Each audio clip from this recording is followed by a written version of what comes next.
오늘 우리에게 주신 하나님의 말씀은 사도행전 3장 1절에서 15절까지 말씀입니다.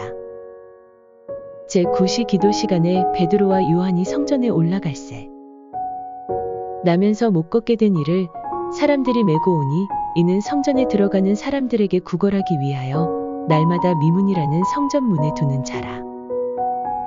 그가 베드로와 요한이 성전에 들어가려 함을 보고 구걸하거늘 베드로가 요한과 더불어 주목하여 이르되 우리를 보라 하니 그가 그들에게서 무엇을 얻을까 하여 바라보거늘 베드로가 이르되 은과 금은 내게 없거니와 내게 있는 이것을 내게 주노니 나사렛 예수 그리스도의 이름으로 일어나 걸으라 하고 오른손을 잡아 일으키니 발과 발목이 곧 힘을 얻고 뛰어서서 걸으며 그들과 함께 성전으로 들어가면서 걷기도 하고 뛰기도 하며 하나님을 찬송하니 모든 백성이 그 걷는 것과 하나님을 찬송함을 보고 그가 본래 성전 미문에 앉아 구걸하던 사람인 줄 알고 그에게 일어난 일로 인하여 심히 놀랍게 여기며 놀라니라. 나은 사람이 베드로와 요한을 붙잡으니 모든 백성이 크게 놀라며 달려나아가 솔로몬의 행각이라 불리우는 행각에 모이거늘 베드로가 이것을 보고 백성에게 말하되 이스라엘 사람들아 이 일을 왜 놀랍게 여기느냐 우리 개인의 권능과 경건으로 이 사람을 걷게 한 것처럼 왜 우리를 주목하느냐 아브라함과 이삭과 야곱의 하나님 곧 우리 조상의 하나님이 그의 종 예수를 영화롭게 하셨느니라 너희가 그를 넘겨주고 빌라도가 놓아 주기로 결의한 것을 너희가 그 앞에서 거부하였으니 너희가 거룩하고 의로운 일을 거부하고 도리어 살인한 사람을 놓아 주기를 구하여 생명의 주를 죽였도다. 그러나 하나님이 죽은 자 가운데서 그를 살리셨으니 우리가 이 일의 증인이라. 아멘. 오늘 본문에 보면 기도하러 올라가는 사람이 나오죠. 그 사람이 제9시 기도 시간이라는 표현을 본문은 쓰고 있습니다. 유대인들은 관습적으로 하루에 3번 하나님 앞에 기도하러 올라갔습니다. 오전 9시, 정오, 오후 3시. 그러면 제9시면 오전 9시일까요? 유대인의 시간을 우리가 우리나라 시간으로 환산하려면 6시간을 더하면 됩니다. 그럼 제9시면 오후 3시에 기도하러 올라간 것입니다. 베드로와 요한이 예수님이 승천하시고 성령의 충만함을 받고 그들도 유대인의 습관, 관습을 따라서 하루에 3번씩 성전에 올라가 하나님 앞에 기도하는 모습을 보이고 있습니다. 그런데 오늘 본문을 살펴보다 보면 다른 목적으로 성전을 올라가는 사람을 볼 수가 있습니다. 그 사람이 누구죠? 나면서 못 걷게 된 사람입니다. 그 사람은요, 혼자서 성전을 올라갈 수도 없습니다. 다른 사람의 도움을 받아서 성전 미문 앞에 앉습니다. 그리고 그 사람이 하루 종일 하는 일은 구걸하는 일입니다. 제자들은 하나님과 교제 가운데 은혜와 사랑을 누리기 위해서 그런 목적을 가지고 성전에 올라가고, 지금 나면서 못 걷게 되는 사람은 하나님의 은혜와 사랑을 받은 사람들이 성전을 나올 때나 성전을 올라갈 때 그 사람들에게 구걸해서 도움을 받기 위해서 성전에 올라갑니다. 제자들은요, 하나님을 의지해서 살아가는 삶을 살아가고, 나면서 못 걷게 되는 사람은 사람을 의지하면서 살아가는 사람들입니다. 여러분은 어떤 사람이십니까? 사람을 의지하시는 분이십니까? 사람의 의지에서 살아가는 사람입니까? 아니면 예수 그리스도를 의지해서 살아가는 사람이십니까? 여기 앉아 계신 모든 분들은 예수 그리스도를 의지해서 살아가는 그리스도인, 예수님의 제자들입니다. 그렇다면 예수님의 제자로 우리는 어떻게 살아가야 될까? 첫 번째 제자는요, 예수님을 의지하며 살아가야 하는 사람들입니다. 우리는 때로 사람을 의지하고 싶을 경우가 많죠. 자, 나면서부터 걷지 못한 이 사람은요, 미문까지 누가 옮겨주기만 하면 평생 구걸해서 먹고 살 걱정은 하지 않고 살 수 있을 텐데 라는 생각이 늘 언제나 그 마음 가운데 있었을 겁니다. 누가 미문까지 옮겨줘야 돼요. 어제는 이 사람이, 오늘은 이 사람이. 그런데 자신을 평소에 옮겨주던 사람들이 도와주지 못할 상황이 벌어지면 누군가 자신을 옮겨주기를, 그 사람을 찾고 또 찾다 못 갈 때도 있고, 그리고 겨우 찾아서 가는 때도 있고. 그러나 사람은 언제나 한계가 있고요. 사람이 미문에 그 사람을 옮겨줄 수는 있지만 근본적인 문제는 해결해 줄 수가 없습니다. 예수님을 의지하는 사람은요, 예수님의 제자는요, 그 제자들의 삶은 자신에게, 사람에게 있는 것이 아니라 예수님께 있습니다. 그리고 그들에게는 이 세상의 삶에 대한 두려움이 없습니다. 그들은 기쁨을 가지고 늘 언제나 하나님의 말씀을 가지고 예수 그리스도의 이름으로 살아가는 사람들이죠. 그러기에 누구에게 공급을 받죠? 예수님께 공급을 받습니다. 예수님이 그들의 필요를 채워주십니다. 예수님이 우리의 필요를 채워주세요. 공급을 받기만 하면 안 되죠. 어떻게 하죠? 예수님이 채워주는 그 채워줌으로 구걸하는 삶이 아니라 나누어주는 삶을 살아가게 됩니다. 베드로와 요한도 한때는 사람을 의지하는 사람들이었습니다. 사람의 몸을 입고 오신 예수님을 있는 몸 그대로 의지했던 사람들, 그리고 자신의 힘과 능력을 의지했던 사람들입니다. 그런데 예수님이 오순절 마가의 다락방에 성령의 역사가 그들 가운데 일어나고 그들의 인생을 주도하자 제자들에게는요, 희망이 생기기 시작합니다. 그리고 사람들에게 희망을 주는 사람이 됩니다. 하나님은 그들을 사용하셔서 그들이 이룰 수 없는 놀라운 일들을 할 수 있게 만드십니다. 우리는 예수님의 제자로 예수님을 의지해야 됩니다. 우리의 삶의 모든 영역에서 예수님을 붙잡으십시오.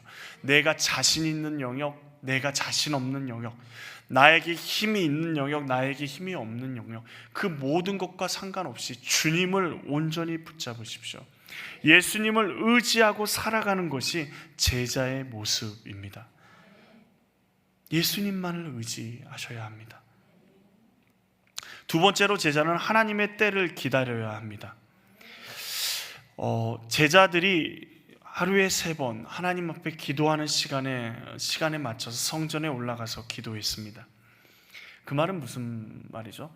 매일, 최소한 매일 성전에 올라가서 기도했다라는 것이죠. 그리고 나면서 못 걷게 되는 이 사람도 날마다 성전에 올라갔습니다. 그리고 구걸을 했죠. 그러면 베드로와 요한과 이 나면서 못 걷게 된 이 사람과 오늘 처음 만났을까요? 매일 스쳐 지나갔고 매일 구걸을 했을 것입니다. 그런데 처음 만난 그때, 처음 만난 그 시간에 왜 베드로와 요한은 그 사람을 고치지 않고 오늘 이 시간 그 사람이 구걸하는 그 사람의 손을 잡고 그 사람을 예수 그리스도의 이름으로 일으켰을까요? 우리는 신유의 은사나 치유의 은사가 있거나 우리에게 어떤 능력이 있으면 우리의 시간에 우리의 때에 사람을 고치고 능력을 행할 수 있다라고 생각합니다. 은사와 능력이 우리의 의지를 따라 움직이는 우리가 쓰는 힘, 내가 쓰는 돈과 같은 존재라고 생각하는 것이죠. 바로 내 것이라 생각합니다. 그러나 어떤 병도요, 어떤 능력도 하나님이 허락하지 않으시면 어떤 병도 고칠 수 없고 어떤 능력도 나타날 수가 없습니다. 반대로요, 우리에게 은사가 없고 우리에게 힘이 없고 우리에게 능력이 없어도요, 하나님이 허락하시면 어떤 병이라도, 어떤 아픔도, 어떤 어려움도 하나님께서 치유하시고 하나님이 해결하시는 놀라운 은혜가 우리 가운데 임합니다. 오늘 놀라운 병고침의 은사도 하나님께서 하나님의 시간에 베드로와 요한을 통해서 이루신 것입니다. 병고침의 역사가 베드로와 요한이 기도 생활을 잘하고 능력이 종이기 때문에 일어난 것이 아니라 나면서부터 걷지 못한 그 사람이 날마다 하나님 앞에 부르짖고 기도하고 간구해서가 아니라 하나님의 시간, 하나님의 계획, 하나님의 마음이 만나서 제자들을 통해서 하나님의 놀라운 역사가 일어난 것입니다. 우리는 자주 우리의 기도가 하나님께서 너무 우리의 기도를 늦게 응답하신다 생각할 때가 있습니다. 너무 힘들어서 목이 터져라 기도하고 하나님 앞에 간구하고 밤이 새도록 기도해도 하나님은 묵묵부답이십니다. 아무런 말씀을 안 하세요. 지금 곧 죽을 것 같은데 주님이 우리의 기도에, 우리의 상황에 침묵하실 때가 있습니다. 그때 우리는 어떻게 해야 될까요? 그때 우리는 어떻게 해야 될까요? 그때 우리는 우리가 해야 될 일은, 믿음의 사람인 예수 그리스도의 제자들이 해야 될 일은 주님의 때를 기다리는 것입니다. 기다림은요, 믿음의 싸움입니다. 하나님을 기다릴 줄 알아야 승리할 수 있습니다. 지금도 우리 모든 그리스도인들은 기다리고 있습니다. 단 한 분을 기다리죠. 누구죠? 예수 그리스도를 기다리고 있습니다. 예수 그리스도를 기다리지 않는 그리스도인은 그리스도인이 아닙니다. 그러기에 그리스도인이라면 기다림의 사람이라고 해도 과언이 아니죠. 그러면 이렇게 이야기할 수 있겠죠. 그냥 기다리면 되지 뭐 하려고 그렇게 애를 쓰고 기도를 하느냐? 뭐 하려고 그렇게 기도를 해? 그냥 주님을 기다리고 있으면 되지. 그러나 기다림에 있어서 기도는요, 너무도 중요합니다. 예수님이 십자가를 기다리시면서 날마다 기도하셨습니다. 새벽 미명에도 기도하시고 그리고 저녁 늦은 시간에도 기도하셨습니다. 사역을 준비하시면서도 기다렸지만 예수님은 십자가를 향해 달려가시면서도 기다리고 계시는 거예요. 겟셋마네 동산에서 하나님의 뜻을 구하는 그리고 기도를 하시죠. 어떻게 기도하십니까? 누가복음 22장 42절에 이렇게 기도하십니다. 이르시되 아버지여, 만일 아버지의 뜻이거든 이 잔을 내게서 옮기시옵소서. 그러나 내 원대로 마옵시고 아버지의 원대로 되기를 원하나이다. 기도는요, 우리가 하나님의 때, 하나님의 뜻을 놓치지 않을 수 있는 강력한 힘입니다. 기도는 하나님의 때를 민감하게, 하나님의 때에 민감하게 반응하게 만드는 능력이 됩니다. 제자들이 성전에 기도하러 올라왔습니다. 제자들은 기도의 사람들이었습니다. 그리고 기도의 사람인 제자들은요, 무엇을 알았습니까? 하나님의 때를 알았습니다. 제자들은 자신의 능력을 믿고 자신의 힘을 믿고 나서지 않았습니다. 주님의 때, 주님이 원하시는 곳에 예수 그리스도의 이름의 능력을 힘입어 나아갔습니다. 우리는 때로는 역사를 주관하시는 하나님의 시간표를 우리에게 맞춰달라고 어리석은 기도를 할 때가 있습니다. 하나님, 지금이 기회입니다. 지금이. 하나님, 지금이 기회이기 때문에 하나님, 내 기도를 지금 들어주시지 않으면 이미 끝나버립니다. 이 기회를 잡지 않으면 안 됩니다 라는 기도를 우리가 할 때가 있지 않습니까? 하나님, 제가 지금 이것을 위해서 기도하고 있는 거 아시죠? 주님, 들어주셔야 됩니다. 주님, 이번에는 응답해 주셔야 됩니다. 그래야 삽니다 라고 말씀하십니다. 그리고 우리는 기도하죠. 그것을 향해서 기도합니다. 그런데 한번 생각해 보십시오. 우리는 미래를 알 수 있습니까? 알 수 없습니까? 알 수 없습니다. 미래를 아시는 분은요, 하나님 한 분뿐이십니다. 뭐 전장이들 무당들 다 미래를 알 수 없습니다. 누구도 이 세상의 미래를 알 수 있는 사람은 단 한 사람도, 한 존재도 존재하지 않습니다. 오직 하나님 한 분만이 우리의 미래를 아십니다. 그러면 하나님의 시간표대로 가는 게 옳겠습니까? 아니면 우리의 시간표대로 가는 게 옳겠습니까? 그런데 그 너무도 정답 같은 정답을 우리는 늘 언제나 하나님의 시간표가 아니라 내 시간표대로 이루어 주십시오. 그래서 내 시간표를 선택하면 먼 훗날 우리는 그 선택에 대해서 두고두고 후회합니다. 내가 왜 그런 선택을 했을까?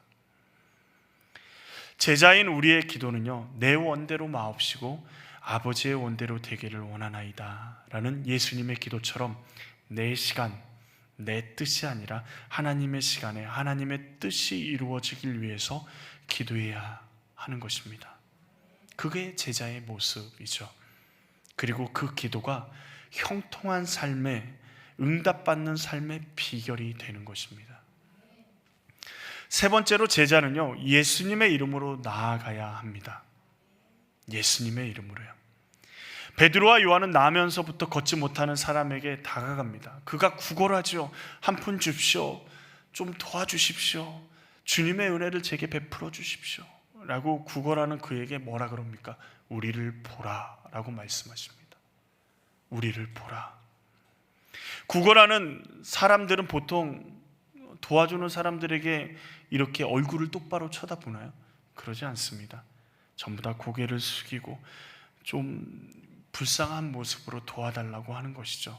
그런데 베드로와 요한은 그에게 이야기합니다. 우리를 보라 라고 말하죠. 눈과 눈이 마주치고 인격과 인격이 마주쳐서 내가 너에게 줄 것이 있다라는 것이죠. 그냥 돈 몇 푼 던져줄 거면 우리를 보라 라고 말할 필요도 없었습니다. 그도 무엇을 얻을까 하여 쳐다봅니다. 그때 베드로와 요한이 뭐라고 얘기합니까? 은과 금은 내게 없거니와 내게 있는 것을 내게 주노니 나사렛 예수 그리스도의 이름으로 일어나 걸으라 선포하십니다. 베드로와 요한에게 은과 금이 없었을까요? 초대교회의 헌금 관리를 누가 했습니까? 처음에는 12사도가 했습니다. 그러면 베드로와 요한에게는 성도들이 헌금한 재정이 그들에게도 있었겠죠. 그리고 가난하고 힘들어하는 사람들에게, 성도들에게 나눠주기 위해서 일정량의 재정을 가지고 있었을 수도 있습니다. 그러나 그것은 내 돈이 아니에요. 그것이 중요한 게 아니에요. 이 사람에게 돈을 주는 것보다, 은과 금을 주는 것보다 나면서 걷지 못한 자에게 더 중요한 것을 주고자 했습니다. 그게 누구죠? 이 나사렛 예수 그리스도의 이름입니다. 은과 금은요, 잠시 못 걷는 사람의 편안함을 허락할 수 있습니다. 굶주린 그에게 배고픔을 해결할 수 있는 돈이 될 수는 있죠. 그러나 근본적인 문제는 해결책을 줄 수가 없습니다. 모든 문제의 해결자이신 예수님을 그에게 전하자 그의 문제가 해결이 됩니다. 나면서부터 걷지 못한 사람에게 놀라운 일이 일어납니다. 그를 괴롭혔던 모든 힘들었던 문제들이 해결되고 하지 못했던 일들이 할 수 있게 되어집니다. 어떤 문제가 해결됐죠? 걷지 못하는 그의 외적인 문제가 해결됐습니다. 그는요, 그냥 걸을 뿐만 아니라요, 뛰어다녔습니다. 여러분, 무릎 수술을 하거나 다리 수술을 하면 한동안 기부스를 하고 움직이질 못해서 어떻게 합니까? 좀 시간이 지나면 재활을 해야지 걷는 게 좀 편안해집니다. 근데 이 사람은 나면서부터 걷지 못했던 사람입니다. 그런데 그 어떤 재활도 없이 걷고 뛰어다녔습니다. 이 사람에게는요, 나면서부터 걷지 못한다라는 이유로 일평생 죄인이라는 굴레가 그에게 씌워졌습니다. 그리고 다른 사람의 도움 없이는 살아갈 수 없는 사람이었어요. 그래서 어때요? 일평생 서러움을 당하고 다른 사람이 못된 말을 하고 저주의 말을 퍼부어도요, 그 사람에게 뭐라 대꾸할 수가 없었어요. 그 사람들의 도움이 아니고서는 자기는 살아갈 수 없는 존재이기 때문에 그런 서름의 시간들을 보냈습니다. 그런데 예수 그리스도의 이름이 그에게 주어지자 그는 걸을 뿐만 아니라 뛰어다니는 놀라운 역사를 경험하게 됩니다. 그를 괴롭혔던 외적인 문제가 완전히 해결됐습니다. 예수 그리스도의 이름의 권세에는요, 우리를 괴롭히는 외적인 모든 문제를 해결할 수 있는 능력이 있습니다. 우리가 힘들어하고 괴로워하고 아파하고 우리를 가로막는 그 모든 문제, 예수 그리스도의 이름 앞에 다 무너지고 다 해결하게 될 줄로 믿습니다. 또한 그는 외적인 문제만 해결함 받은 것이 아닙니다. 그가 무엇을 했죠? 하나님을 찬송합니다. 걷고 뛰면서 성전을 들어가며 하나님을 찬송하는 사람이 되었습니다. 성전에 일평생 구걸을 했지만 하나님을 찬양하는 자리엔 단 한 번도 나가지 않았습니다. 하나님께 찬양과 기도하고 나오는 사람들에게 구걸은 했지만 그 사람들 덕에 먹고는 살았지만 정작 본인은 하나님의 성전의 주인이시고 만물의 주관한 자이신 하나님을 찬양하지는 않았습니다. 그런데 요한과 베드로를 통해서 예수 그리스도의 이름으로 걷게 되자 그가 지금 무엇을 하고 있습니까? 걷고 뛰면서 하나님을 찬양하고 있습니다. 그의 내면의 문제, 하나님께 찬양하지도 못하고 하나님 앞에 서지도 못하는 그의 정말 아픈 내면의 문제가 주님 안에서, 예수 그리스도의 이름 안에서 해결함을 받습니다. 하나님의 놀라운 역사가 나면서부터 걷지 못한 그에게 무엇으로 임하게 됩니까? 예수 그리스도의 이름으로 임하게 됩니다. 그를 아는 사람들은 다 놀랍니다. 그래도 그럴 것이 유명한 사람 아니겠습니까? 미문에서 날마다 구걸하는 그 사람에게, 그 사람이 나도 한번 돈 한 번 주고 너도 한번 돈 한 번 줬던 그 사람이 지금 뛰면서 하나님을 찬양하고 있어요. 모든 사람이 놀랍게 봅니다. 근데 그 사람이 어떻게 해요? 베드로와 요한이 솔로몬 행각에 들어오자 그를 붙잡습니다. 여기서 붙잡는다라는 말을 원어적으로 보면 도망가지 못하게 꼭 붙잡는다라는 의미를 가지고 있습니다. 이 사람은 왜 베드로와 요한을 붙잡았을까요? 자신에게 일어난 놀라운 일을 일으킨 베드로와 요한, 자신이 걷고 뛰며 하나님을 찬양했지만 도대체 예수 그리스도의 이름이 무엇이기에, 예수 그리스도의 이름이 무엇이기에 이런 놀라운 능력이 일어나고 이런 놀라운 역사가 일어난단 말인가? 알 길이 없었는데 누가 자신 앞에 나타난 거예요? 자신을 예수 그리스도의 이름으로 일으킨 베드로와 요한이 자신 앞에 나타난 겁니다. 그래서 베드로와 요한을 붙잡는 거예요. 무엇을 위해서요? 예수님에 대해서, 예수님의 이름에 대해서 알고자 해서 붙잡는 겁니다. 그는 구걸하는 자리에서 예수 그리스도의 이름으로 어떻게 해요? 병 고침 받은 자리로 나아갔습니다.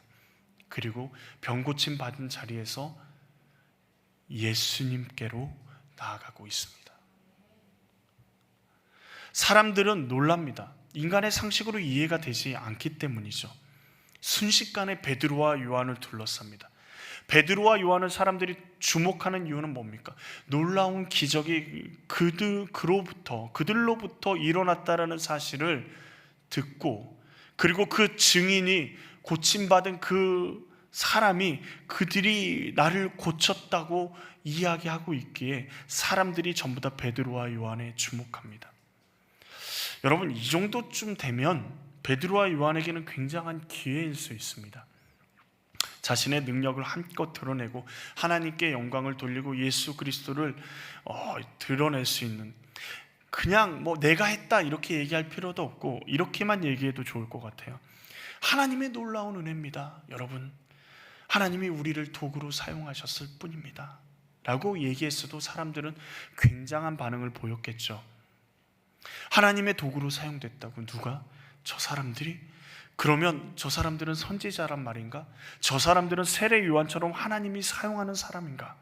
그들의 인기는 점점 더 치솟고 사람들이 그들에게 주목하고 그들을 대접하고 그들을 인정했을 겁니다. 하나님의 사람이라고 인정했을 거예요. 그런데 베드로의 첫 마디가 무엇입니까? 베드로가 뭐라 그러죠? 12절 말씀을 보면 베드로가 이렇게 얘기합니다. 이스라엘 사람들아, 이 일을 왜 놀랍게 여기느냐? 이 일을 왜 놀랍게 여기느냐? 놀라운 일이 지금 일어났잖아요. 그런데 베드로는요, 이 일이 놀라운 일이 아니라는 거예요. 너희가 놀랍게 여길 일이 아니라는 겁니다. 너무도 당연하듯이 지금 이 일은 놀라운 일이 아니다.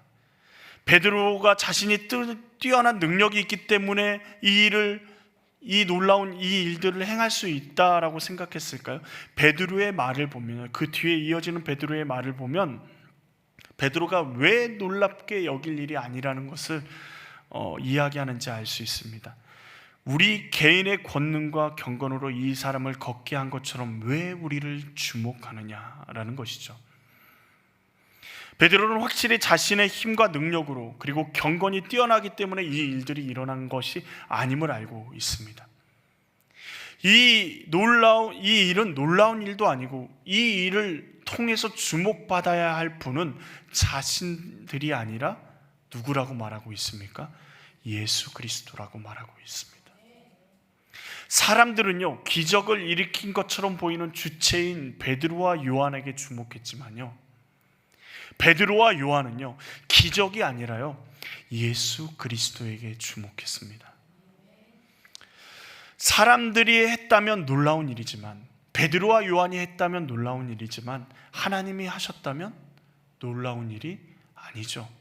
우리 하나님은 천지 만물을 창조하시고 인간을 만드신 분입니다. 그분이 사람을 일어나게 하고 걷게 하고 뛰게 하는 것, 그런 일들을 행하셨다라는 것은 결코 놀라운 일이 아니죠. 그리고 베드로와 요한은 지금 이 역사가 자신들과 함께하는 성령의 역사로 일어났는데, 그들이 쳐다봐야 할 분은 예수 그리스도. 그분이 누구세요? 너희를 위해서, 너희가 십자가에 못 박은 분이시고 부활하신 분이라는 것이죠. 그분이 이 일을 행하셨다라고 말하고 있습니다. 우리는 우리와 함께 하시는 하나님의 능력, 예수님의 능력을 우리의 한계로 제한하는 경우들이 얼마나 많은지 모릅니다. 이 일은 하나님도 힘드실 거야. 그냥 하나님께 갈 필요까지 뭐 있어.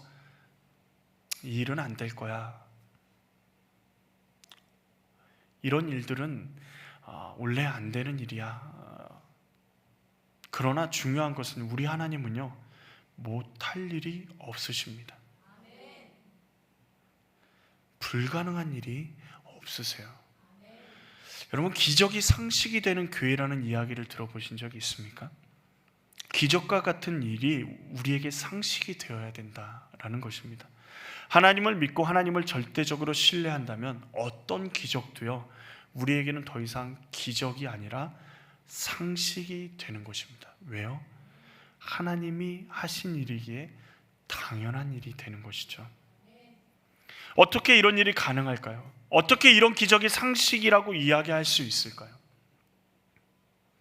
그 이유는 베드로와 요한이 바라보는 것과 군중이 바라보는 것의 차이를 보면 알 수 있습니다. 대상이 달랐어요. 군중은 사람을 바라보고 베드로와 요한은 예수님을 바라보았습니다. 바라보는 대상이 예수 그리스도이면 기적은 더 이상 기적이 아니라 당연한 일이 될 수밖에 없습니다. 사람을 바라보게 되면요, 기적을 보면서 놀랄 수밖에 없고, 그리고 사람을 바라보면요, 기적을 바랄 수밖에 없습니다. 우리가 바라보는 것 대상이 누굽니까? 남편입니까? 아내입니까?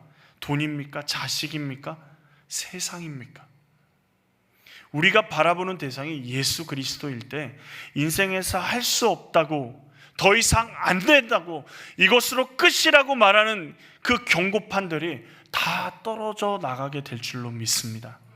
우리의 인생이 나이나 재물이나 명예나 권력이나 힘에 의해서 제한되었던 그 모든 우리의 인생들이 하나님에 의해서, 예수 그리스도의 이름의 그 권세에 의해서 모든 제한이 없어지는 것을 경험하게 될 줄로 믿습니다.